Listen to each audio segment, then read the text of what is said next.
Emir Ìlọrin ti kó wọn láyà jẹ. Nsìn báyìí ọlọ́fà bàbá kàwé ó lọ ìlú òyìnbó ó láwọn èèyàn káàkiri torí wọ́n pé bíi tiwọn. At the end of the day bàbá ń padà sọ wípé àwọn á fún àwọn Fúlàní láàyè kan fún wọn níwèé ìgbélùú gbígbà pé ní ẹ́mbáàsì síbì kan. Wá tètè múná sí i ká ṣe wọ́n bí àwọn Ìgbò tó ń wá lórí omi tí wọ́n wá ń jalè nífẹ̀ẹ́ ọ̀ǹtí tí a rán Mọ́remí sáàrin wọn tí Mọ́remí lọ mú àṣírí wọn wá tán wá dáná sun wọ́n nílé Ifẹ̀ ìgbà ẹni Ifẹ̀ tó sinmi. So a ń láti wádìí ní tó ń ṣẹlẹ̀ so that ká lè mọ ibi tá a ti máa dáná sí àṣìṣe àwọn ọba aládé bí Ifẹ̀ ṣe dáná sí abẹ́ Ìgbò kó tó di pé Ifẹ̀ sinmi.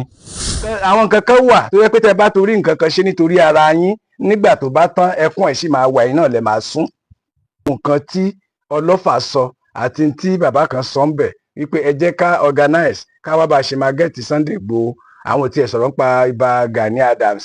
Ọ̀rọ̀ àwọn Fúlàní tó ń jà rìnrìn especially in Kwara State ọ̀pọ̀lọpọ̀ wa a ti lọ wádìí a rí pé ọ̀pọ̀lọpọ̀ àwọn ọba tó ń wà ní Kwara State ni wọ́n ti gbàbọ̀dè fún Yorùbá.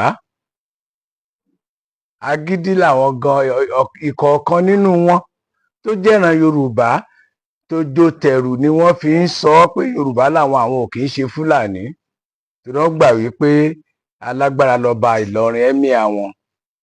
So láti má ọ̀fẹ́ǹdì Emir tí ó jẹ́ kán sanwó oṣù fọ́ba kan ní Kwara State ńbẹ̀ torí pé ó insist pé Yorùbá lòun.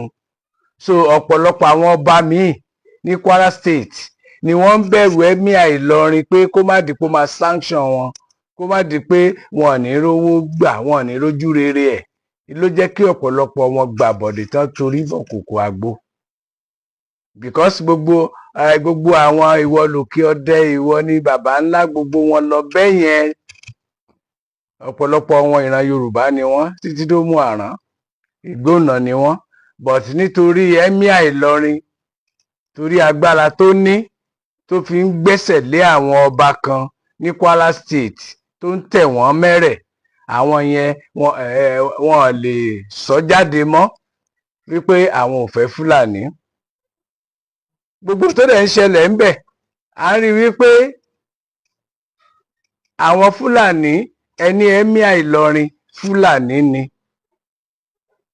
Emir Ìlọrin dẹ̀ ń gbọ́ wípé àwọn Fúlàní ń ba bìkan jẹ́ nínú stéètì ẹ̀ ń bẹ̀ ní Kwara State kò dẹ̀ sọ̀rọ̀ ìjọba ò dẹ̀ gbé ìgbésẹ̀ kankan gọ́fìnà náà gbẹ́nu dákẹ́ bí olúndu kò sọ anything kò take action ó ń pe Àbújá so tábùjá ò bá sí láyé kò lè handle state ẹ̀ but tá bá fẹ́ kó Kwara State wọn ní pe Àbújá ṣùgbọ́n láti ṣẹ́ ogun kidnapping láti ṣẹ́ ogun bandit ní Kwara State wọ́n wá ní ìdí dandan pé kán pe Àbújá. Àwọn gan fúnra wọn ní Kwara State níbi tán wà pẹ̀lú ọba pẹ̀lú ìjọba tó bá forí korí wọ́n sì lè ṣẹ́ ogun yẹn ṣe bí wọ́n ṣe lẹ́kìtì state ṣe bá àwọn Fúlàní ṣe bọ́n ya wá sékìtì state ńgbà kan ṣe bí báwo pẹ̀lú kábíyèsí gbogbo wọn ni wọ́n kóra wọn jọ tí wọ́n fọ́ọ̀mù security team ìbáwọn náà jẹ́ kó lọọlẹ̀ ṣáwọn yẹn ò lè ṣe yẹn ní Kwara State ẹ wá ń fi president kẹ́wọ́ ẹ dẹ̀ pera yín ẹ níran Fúlàní ni yín àwọn kan dẹ̀ ya wèrè inú Fúlàní wọ́n lọ ń pa àwọn èèyàn ẹ dẹ̀ ní sèé lórí wọn. That is why tẹ́ ṣe ń gbọ́ ìsọkúsọ táwọn ọba tó ń jẹ́ Yorùbá ń bẹ̀ ń sọ torí ẹ̀rù jìnnìjìnnì ẹ̀rù ìkóniláyàjẹ tí Emir Ìlọrin ti kó wọn láyàjẹ. Nsìn báyìí ọlọ́fà bàbá kàwé ó lọ ìlú òyìnbó ó láwọn èèyàn káàkiri torí wọ́n pé bíi tiwọn. At the end of the day bàbá ń padà sọ wípé àwọn á fún àwọn Fúlàní láàyè kan fún wọn níwèé ìgbélùú gbígbà pé ó ní ẹ́mbáàsì síbì kan bóyá ní immigration tiẹ̀ I don't know kan lè gba citizenship so that wọ́n á máa gbé pẹ̀lú àwọn torí tá a bá lé wọn kò síbi tí wọ́n ń lọ. ṣérú ọ̀rọ̀ yẹn yẹ kó jáde lẹ́nu ọlọ́fà ọ̀fọ̀ ọ̀fà ọba aládé Yorùbá pé kò síbi tí àwọn olè ń lọ, kò síbi táwọn apanilẹ́kúnjayé ń lọ, kò síbi táwọn kidnappers ń lọ, so àwọn gbọ́dọ̀ dá wọn dúró káwọn jọ máa gbé láyọ̀ àtàlàáfíà. tó ti wá ráyọ̀ àtàlàáfíà ń bẹ̀ báyìí. ṣénú àwọn aráàlú ẹ̀ dùn? ṣùgbọ́n kò sí nǹkan méjì, ẹ̀mí àti kó ṣẹ́kẹ́ṣẹkẹ̀ sí wọn lọ́wọ́, because if not kò síbi táwọn ń lọ. ẹ ti gbàgbé gbogbo ìtàn tá a ti kà wípé ogun ni wọ́n fi ń lé àwọn èèyàn, tí wọ́n fi ń lé àwọn èèyàn tó ń gbalẹ̀ wọn, tó ń gbàlú wọn. ó dẹ̀ wà lórí ọba lásìkò tiẹ̀, ó wá fẹ́ kí Fúlàní dọmọ Ọ̀fà. ńgbà tó bá wá yá tí wọ́n bá lọ tán, bóyá in another 50-70 years, á wá di pé Fúlàní ń nawọ́ sí Ọ̀fà páwọn fẹ́ jọ lọ́fà ọ̀fọ̀ Ọ̀fà. torí yẹn kéèyàn ní àròjinlẹ̀ kó tó máa sọ̀rọ̀, àìdè jágbàlagbà àbójú ọmọdé, ọdún yẹn ò kan ọgbọ́n ná. àwọn ìgbìmọ̀ wo nínú ìlú ni wọ́n pè mọ́ra tí wọ́n jọ ṣèpàdé wípé tí wọ́n wá conclude pé kí Fúlàní máa bá wọn gbé. Fúlàní tó ń bá yín gbé, ẹ wo jàǹbá, ẹ wo damages tí wọ́n ti ṣe. àwọn yẹn lè fẹ́ sọ dáràlú. Fúlàní ò sí ńlọrin, Fúlàní ò sí ní Sókótó, kò sí ní Kàdúná, tó yẹ pé tẹ̀yìn bá lé tọ̀dọ̀ yín wọ́n á lọ bára wọn lọ́hùn. Ṣọ́fà lè tú lọ́la báyìí, kẹ́ ẹ má yà wá sọ́ṣun, kẹ́ ẹ má yà wá sọ́yọ́ state, àbí wọ́n wá lé yín padà wípé òkè o, Fúlàní ti tú yín ká o, so ẹ padà síbẹ̀. so ẹ wá lé Fúlàní lénìí sáwọn èèyàn wọn ò ní gbà wọ́n padà. ṣé wọn ò ní gbà wọ́n sọ́dọ̀ ara wọn? ara àwọn kan tá à ń sọ nìyẹn, pé àwọn ọba Yorùbá ẹnu ò lè sìn lára wọn, ẹnu ò lè sìn lára àwọn àdẹ̀mọ́bí tí wọ́n ti forí képè, àmọ́bí tí gbogbo wọn ti gbà bọ̀dé, àmọ́bí tí wọ́n ti àmọ́ ẹni tó ṣépè fáwọn ọba Yorùbá. nǹkan kan rọ̀ǹgì pẹ̀lú wọn sẹ́ẹ̀. aṣọ ti bàbá ńlá, òun fúnra rẹ̀ ló organize kidnapper kan máa kó àwọn ọmọ ìlú, kó dẹ̀ máa gba ransom. the same thing many other places. nígbà téèyàn jọba tó tún kógun jà aráàlú ẹ̀. so nǹkan kan ti rọ̀ǹ pẹ̀lú àwọn ọba yìí láti bẹ̀rẹ̀ dópin ni. gbogbo àwọn ọba Yorùbá ẹ̀ nǹkan kan ti rọ̀ǹgì pẹ̀lú wọn. ibi tá a tiẹ̀ ti fẹ́ bẹ̀rẹ̀ àtúnṣe mi ò mọ̀. táwọn èèyàn bá dẹ̀ mọ́ kó sọ sábẹ́ comment. tẹ́ bá ní ká sinmi lórí wọn, ìgbà tẹ́ bá sinmi tó bá rọ Aláàfin Ọ̀yọ́, Olúwo á dìde. ìgbà tẹ́ bá kẹ́gbàbò yẹn náà tó bá sá wọlé, ọba abòmí á tún dìde. ẹ wo oríṣiríṣi nǹkan tó ń ṣe káàkiri. so la ṣe ń wò pé bóyá àpapọ̀ wọn máa lọ ṣètùtù, bóyá àpapọ̀ wọn máa lọ ṣẹbọ, bóyá gbogbo wọn máa túnlẹ̀ rọ ni. nǹkan kan wrong sẹ́ẹ̀, tó jẹ́ pé kì í ṣojú lásán, ó ṣeé ṣe kó jẹ́ látọ̀run, ó ṣeé ṣe kó jẹ́ ìbínú Odùduwà. nǹkan kan wrong pẹ̀lú àwọn ọba Yorùbá. kọ́lọ́fà ní pé kán fi àwọn Fúlàní lẹ̀, kán máa bá wọn gbé, kò síbi tán fẹ́ lọ, wọ́n ti pẹ́ ń bí. that is wọ́n ti fọ́mọ Ọ̀fà. it means kí àwọn ọmọ Ọ̀fà wọ́n ti wọnú ara wọn, so wọ́n ti ń fẹ́ra, wọ́n ti di àna. àwọn ló wá kógun dé yìí. whereas ìtàn ogun nílẹ̀ Yorùbá bó ṣe rí nìyí. Òkè Ọdẹ ti ní problem, gbogbo bí báyìí ti lè ní problem.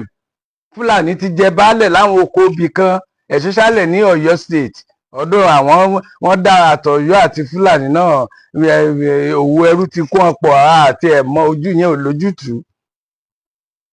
I understand, but in this case now, Ọ̀fà tún ṣẹ̀ṣẹ̀ ń bọ̀ ń tiẹ̀ ni, but òun tún ti wá establish one thing ni wípé ewé ti pẹ́ lára ọṣẹ, ó ti dọṣẹ. so mo rí wípé definitely a sì ní nǹkan kan láti ṣe. a ní nǹkan kan láti ṣe, torí tó bá yẹ ká ti gbọ́rọ̀ ọlọ́gbọ́n, tá a bá ń gbọ́rọ̀ àgọ̀ ń bẹ̀, a mọ̀ pé a níṣẹ́ ṣe. so lèmi ṣe fẹ́ mú idea wá pé kí àwọn èèyàn wa gan under the comment section, ẹ jẹ́ kó kọ síbẹ̀ kí ni solution, àtúnṣe wo la lè ṣe lórí ọ̀rọ̀ àwọn ọba ilẹ̀ Yorùbá.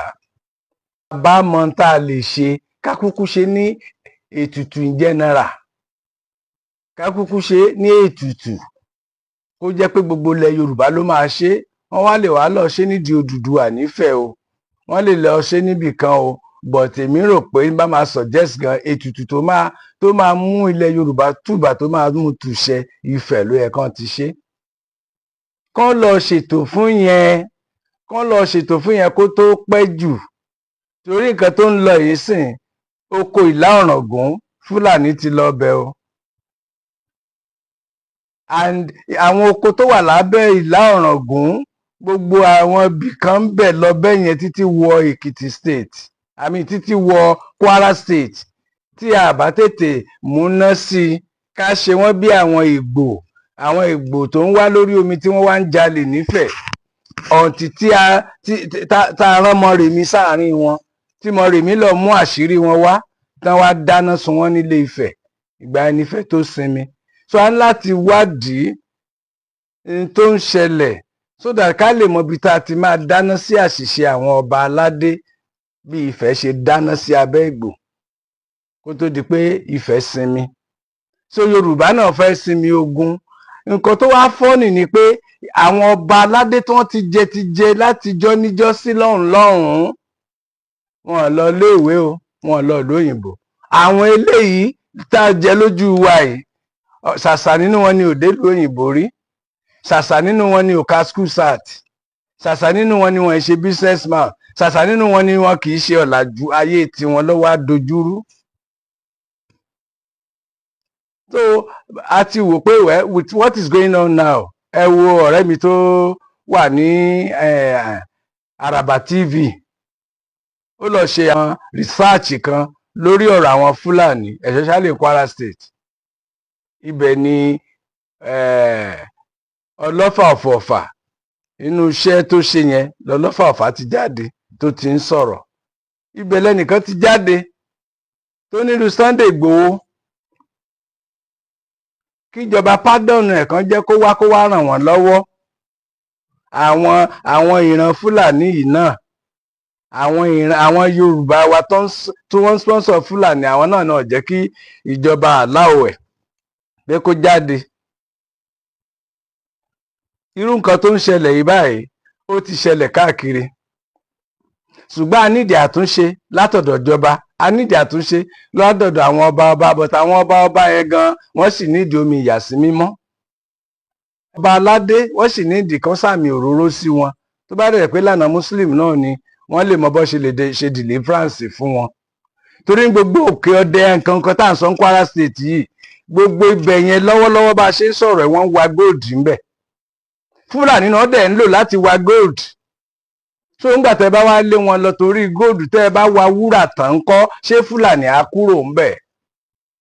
Mo ti sọ̀rọ̀ yẹn many times. Ní tó ń ṣe ọ̀pọ̀lọpọ̀ àwọn ọba ní àráǹdì ìlú tí àwọn wàhálà ti ń ṣẹlẹ̀ yìí, gold ni. It's like that of ìṣàrà Rẹ́mọ tí mo sọ ń gbà yẹn. Àwọn òkúta kan ló wà ńbẹ̀ táwọn ọmọ àlè Rẹ́mọ ńbẹ̀ tí wọ́n fẹ́ máa jí fọ́ tó fẹ́ máa tà. Ó pẹ̀lú ogun tó ń ṣe wàhálà nílùú yẹn. So gbogbo ilẹ̀ Yorùbá lógun yẹn ti wà, ogun ojú kòkòrò olè. Ńsìn báyìí ẹ fẹ́ máa wa gold ńbẹ̀. Obìnrin tó bínú wípé ọmọ ṣẹ òun tó gbọ́mọ yẹn tó lọ jù sódò, ó jù sínú òkun, kó tó délé tínú ẹ̀ bá rọ̀ kó tó padà délé, ṣó lè padà lọ kó lọ gbọ́mọ lọ́wọ́ Olúwẹ̀rí àbí odò ti gbọ́mọ lọ. So àwọn nǹkan kan wà tó yẹ pé tẹ́ bá torí nǹkan kan ṣe nítorí ara yín, nígbà tó bá tán ẹkún ẹ̀ sì máa wà, yín náà lè máa sún. So màá fẹ́ ká wo iṣẹ́ tí ọ̀rẹ́ wa yẹn ní Araba TV tó ṣe láìpẹ́ yìí, kẹ́ ẹ lè wo nǹkan tí Ọlọ́fà sọ àti tí bàbá kan sọ ń bẹ̀ wípé ẹ jẹ́ ká organize ká wá bá a ṣe máa gẹ́ẹ̀tì Sunday Igboho.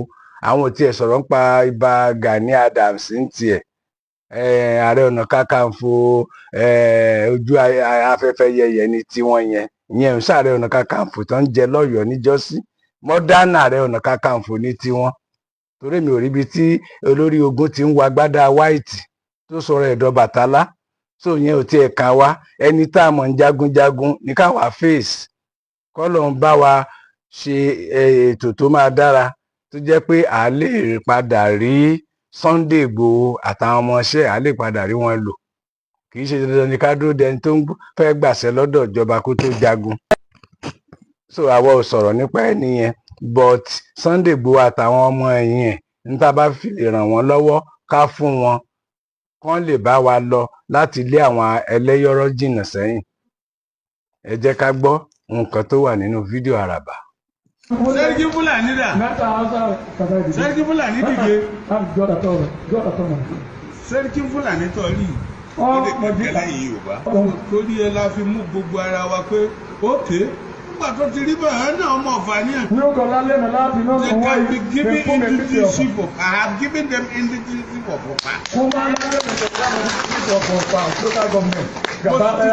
Land grabbing, it is like some people are determined to cleanse the ethnic groups in Kwara South to acquire our land. The Southwest seems to be the only safe zone now.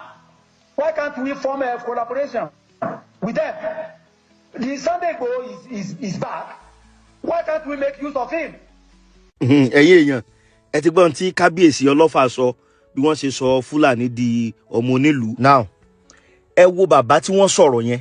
Bàbá yẹn pe àwọn èdè kan, bóyá fọ́nrán tó lọ́fà yẹn, bóyá fọ́nrán tó kàn tiẹ̀ ti pẹ́ ni, mi ò mọ̀. Ṣùgbọ́n mo rí fọ́nrán yẹn, mo dẹ̀ rí pé ó wọ̀ tí nǹkan tá a gbọ́dọ̀ sọ̀rọ̀ lé lórí. Now, ẹ gbọ́rọ̀ tí bàbá sọ. Bàbá yẹn ti parí ọ̀rọ̀. Ẹ gbọ́n tí wọ́n sọ.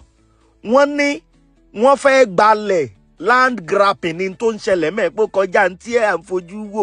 Ṣùgbọ́n ẹ̀ tí gbọ́n nǹkan kan lẹ́nu bàbá yẹn o. Wọ́n ní bí ìgbà tí wọ́n mọ̀ fẹ́ ìrèsì àwọn Yorùbá kúrò nílẹ̀ gómìnà ní South. Ó ní tẹ́ bá wọn tó ń ṣẹlẹ̀ ní Kwara, ó lẹ́rìí pé bẹ́ẹ̀ yẹn ni wọ́n dojúkọ. Wọ́n spread dáwọn bùnmí South yẹn gangan ní target wọn. Ẹ gbọ́n tí bàbá yẹn sọ. Ṣùgbọ́n ẹ̀ tí gbọ́n nǹkan kan ẹ̀yin èèyàn wa. Ẹ ká lọ. Gbogbo ẹ̀yin olólùfẹ́ wa lórí ìkànnì Àràbà tẹlifíṣàn, mo mọ̀ kí yín bó lójú ọjọ́ ṣe rí. Ẹ̀yin èèyàn, mo mú fọ́nrán kan wá lónìí. Ṣé rí gbogbo ẹ̀yin èèyàn, mo fẹ́ kẹ́ ẹ ṣèrànlọ́wọ́ kan fún mi. Fọ́nrán yìí, ẹ jẹ́ ó go viral gan, ẹ jẹ́ ó go far gan. Gbogbo ibi tí àwọn ọmọ Yorùbá bá wà pátápátá, ẹ jẹ́ ó débẹ̀. Pẹ̀lú gbogbo tó ń ṣẹlẹ̀ ní Kwara yìí, tí wọ́n ń pa àwọn èèyàn nípakúpa, tí wọ́n ń fẹ̀mí àwọn èèyàn ṣòfò, tí wọ́n ń dọ́gbọ́n gbàbọ́n lọ́wọ́ àwọn èèyàn, táwọn bandit tí wọ́n ń pa wọ́n bí ẹni pẹran. Ṣé ẹ sì lè gbàgbọ́ pé a sì tún rí ọba aládé tí ń dé adé ilẹ̀ Yorùbá tí wọ́n dẹ̀ ń sọ jáde lẹ́nu wọn. Wọ́n ń sọ jáde lẹ́nu wọn. Wọ́n ní àwọn Fúlàní, wọ́n kó àwọn Fúlàní jọ sáàfin wọn. Wọ́n wá ń sọ wípé gbogbo àwọn Fúlàní yìí, wọ́n láwọn kan, wọ́n náà ní ká máa lé wọn, wọ́n ní ká máa jólé wọn, pé bó làwọn fẹ́ tì wọ́n sí, pé àwọn fẹ́ fún wọn ní citizenship ìlú àwọn, ìwé ọmọ, àwọn ó sọ wọ́n di ọmọ ìlú àwọn. Ọba aládé ilẹ̀ Yorùbá. Now, ẹ wá jẹ́ abira wa, mo ní video evidence ń bí o. Kì í ṣe pé bóyá mo wá ràrò sọ o. Mo máa fi fọ́nrán yẹn sí tẹ́ẹ̀mọ̀ ogun náà o. Now, nígbà tí gbogbo orú nǹkan báyìí bá ń ṣẹlẹ̀, you see what is going on now. Ìpínlẹ̀ Ọ̀ṣun, ọkàn wọn ò balẹ̀. Ìpínlẹ̀ Èkìtì náà, àwọn náà ní kò ṣeé dúró wò báyìí. Security gbọ́dọ̀ tight. And ọba tó wá péré lọ́ba alẹ̀ Yorùbá, ó tún wá ń fọwọ́ gbáyà pé àwọn Fúlàní o, òun ti fún wọn níwèé ìgbélùú citizenship ìlú òun, kí wọ́n wá gbà. Kò síbi tóun fẹ́ lé wọn sí. And you know the plan of these people. Ẹ mọ̀ tú tí wọ́n ń pa. Ẹ mọ̀ tí wọ́n ń dá lára. Ẹ wo tú tí wọ́n ń fi àwọn èèyàn pa.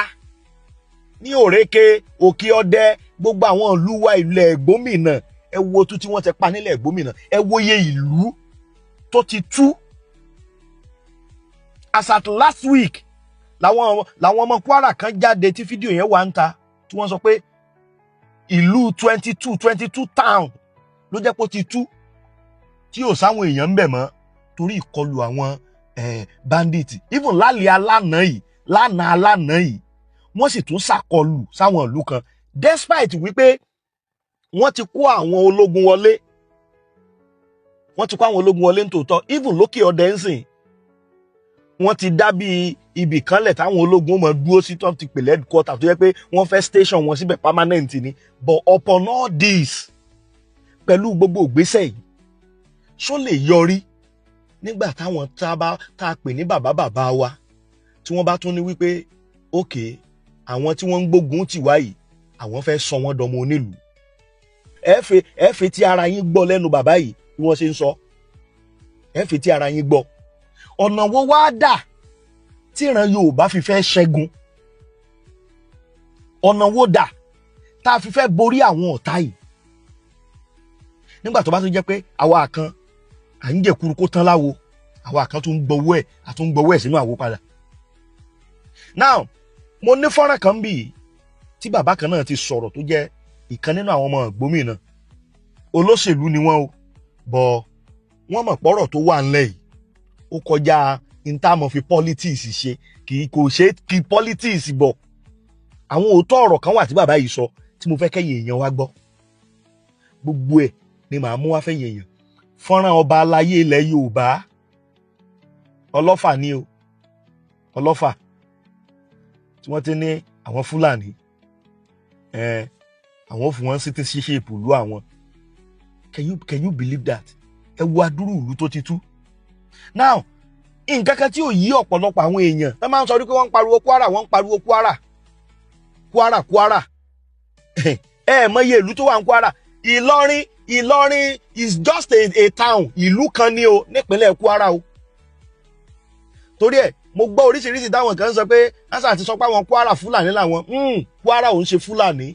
àwọn tí wọ́n bá declare ara wọn bóyá wọn ni Fúlàní I don't know. bọ̀ àwọn ìlú, èmi ní gbogbo àwọn ìlú tí wọ́n ń yọ lẹ́nu yìí, tẹ́ ẹ̀ bá gbàgbé during ìgbà tí ó di pé wàhálà yìí tó ti intense tó ti ń lágbára, wọ́n ní kàn ti àwọn ọjà kan pa. gbàrà tí wọ́n kéde bẹ́ẹ̀ táwọn local government chairman kéde bẹ́ẹ̀ náà làwọn emir kan náà àtàwọn ọba kan náà ní wọ́n dì ní pé wọ́n gbọ́dọ̀ tí. now ẹ tún wá wo tó ń ṣẹlẹ̀ lọ́fà ń sìn. ẹ má gbàgbé pé àwọn Fúlàní náà ti fẹ́ ṣọṣẹ́ lọ́fà o kí wọ́n tó rí wọn lé kúò. now ó wà unfortunate nígbà tí mo rí fídíò yìí pé bàbá Ọlọ́fà rèé tí wọ́n ń sọ ẹ gbọ́ fọ́nrán yẹn wọ́n fi sí ń sìn pé àwọn Fúlàní àkòsí táwọn fẹ́ dà wọ́n sí o, àwọn ó sọ wọ́n dọmọ Ọ̀fà. ṣáà náà rí pé problem wà gan. problem ṣe kí ni ó wà. gbogbo àwọn tó yẹ ká jọ dúró kárí di ogun yìí ká ṣẹ́gun yìí kílẹ̀ wa lálàáfíà, kílẹ̀ wa kó bọ́ lọ́wọ́ àwọn ọ̀tá. àwọn gan ni wọ́n tún wá accommodate àwọn tó máa padà gbàbọ̀dè fún wa.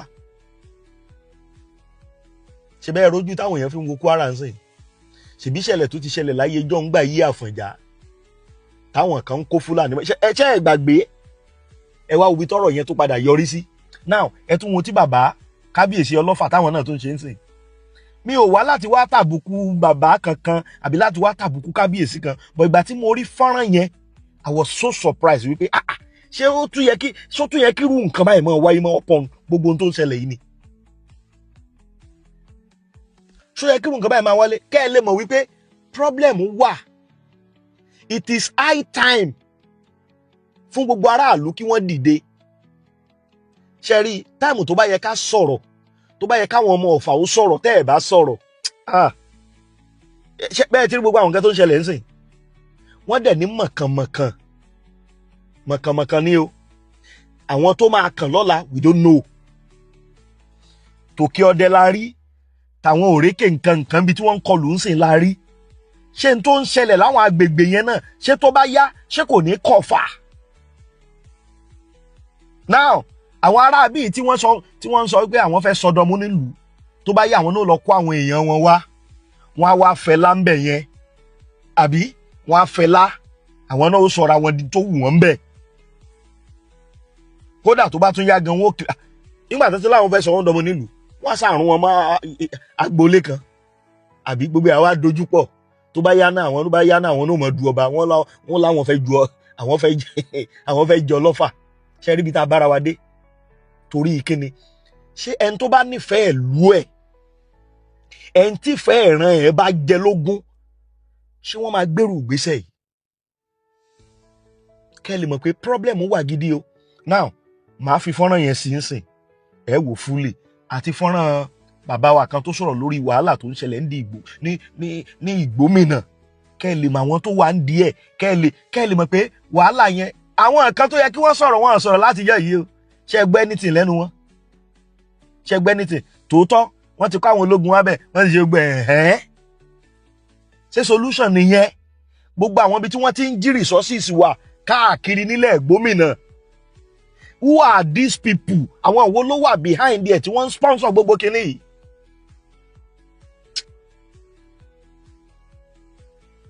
àwọn wo ló wà behind àwọn wo ló ń ṣiṣẹ́ yẹn ṣùgbọ́n mi ò lọ́rọ̀ púpọ̀ tí mo fẹ́ sọ ṣùgbọ́n a gbọ́dọ̀ rírù nǹkan báyìí káàbò máa sọ a gbọ́dọ̀ rírù nǹkan báyìí kálá ní sọ ẹ jẹ́ n fi fọ́nrán yẹn sí kí n fi fọ́nrán bàbá yẹn náà sí kájọ wò ẹ̀yin èèyàn kọ́mẹ̀ntì yín ẹ mọ̀ fi sábẹ́ fídíò ẹ dẹ̀ mọ̀ share ẹ jẹ́ kí fọ́nrán yìí ẹ rí i pé mo sọ síwájú ẹ jẹ́ ó go far ẹ jẹ́ ó rìn káàkiri káwọn èèyàn lè mọ̀ wípé nílùú Ọ̀fà wọ́n ń finá sórí òrùlé sùn bẹ́ẹ̀ ni wọ́n ń ṣe kíni wọ́n ń finá sórí òrùlé sùn ní tí bàbá ọlọ́fà rí tí wọ́n fi ń ṣe gbogbo eléyìí kò yé mi o I don't understand fọ́nrán yẹn rè ẹ jẹ́ àjọ wò. wọ́n pè nánà Yorùbá rẹ̀ fúnbẹ̀. Hausa àti Fulani. wọ́n pè Hausa rẹ̀ fúnbẹ̀. ìwọ tó bá wọn sọ̀rọ̀. a bàdàn tọ́bẹ̀. wọ́n sọ gbogbo èdè tí ẹ bá yẹ. òfurufú nínú bàdàtà. mi wọn gbọ́ Yorùbá bá ń sẹ́ńsọ. wọ́n pè máa lọ́jọ́ nánà Yorùbá rẹ̀. wọn ò sì gbọ́ Fulani. wọ́n pè máa wọn ò gbọ́ Hausa. ẹ wá lẹ́lẹ̀ wọn kú lọ́fà. ibo lẹ́nu. wọ́n pè nánà Fulani. Sẹ́ríkì Fulani dà. nánà Hausa rẹ̀. Sẹ́ríkì Fulani dìde. jọ́dá tọ́ Sẹ́ríkì Fulani tọ́ rí. Yorùbá rẹ̀ náà sáyé fún lẹ̀. ẹ wá lọ sólé rẹ ní ó máa lọ. wúlà wúlò má kọ̀ ṣe wúlà ọ̀dínlà. lẹ́yìn Yorùbá. kó má bá ọ̀ Yorùbá rẹ̀ ní wọn náà sáyé fún lẹ̀. ṣé ó ti yẹ bẹ́ẹ̀ nísìnyí. báwọ̀ tó. torí ẹ la fi mú gbogbo ara wa pé ókè nígbà tó ti rí bẹ́ẹ̀ náà ọmọ ọ̀fà ní ẹ̀. yóò kọ̀ lálẹ́ nà láti náà they can be given indigenship of I have given them indigenship of Offa. kó má lálẹ́ nà indigenship of Offa local government. gàbá The bandits, they are not bandits, they are terrorists. They are terrorists. They started as headers, disturbing our farmers from going to farm. Then they turned to kidnappers, kidnapping for ransom. Now they turn to, terrorists, full terrorists. They've come out in their full, regalia as terrorists because it seems it is the early 19th century, jihad that is reincarnating now. Land grabbing. It is like some people are determined to cleanse the ethnic groups in Kwara South to acquire our land. They want to, acquire our land, to annex it to wherever. Since they were checkmated at the southwest, region, we know that immediately the Seyitan Fulani was, chased out of Igbo or somewhere in Osun State. They all migrated to Kwara State, and we have bushes, we have thick forests in Kwara South. Kwara South is the place where you have thick forest, especially in the Igbomina land. So these people now migrated, emas, to us. They have invaded our land now, and there is nothing government can do about it. So the action now being taken seems to be, reactive. It should have been, proactive. So government should not wait till now before starting. They started all these military operations, right? And to worsen the situation, the government, the 7 local governments in Kwara South, especially those in affected areas, the 3 local governments in Kwara South, that is terribly affected. Ifelodun, Irekodun, Isin. Those are the 3 major areas that constitute Igbomina land. And they are the one who, you know, they are the areas worst eaten by the attack. So the local government chairman resolved that they should close down the Kara market. The Kara market was closed down. Not quite, you know, an hour later, some traditional ruler kicked against it. They said no, and they said no, it should not be. And there are illegal minings going on in all these areas. We have illegal mining in Oreke, we have illegal mining in Okiode Axis, we have illegal mining in, you know, Abuji. All these illegal miners who control them, we see them dropping, you know, something by helicopter. All these are security breaches that should have been taken seriously by the military or by the government. In Kwara particularly, we should form a collabo with the Southwest Security Network, because the Southwest seems to be the only safe zone now. Why can't we form a collaboration with them? The Sunday Igboho is back.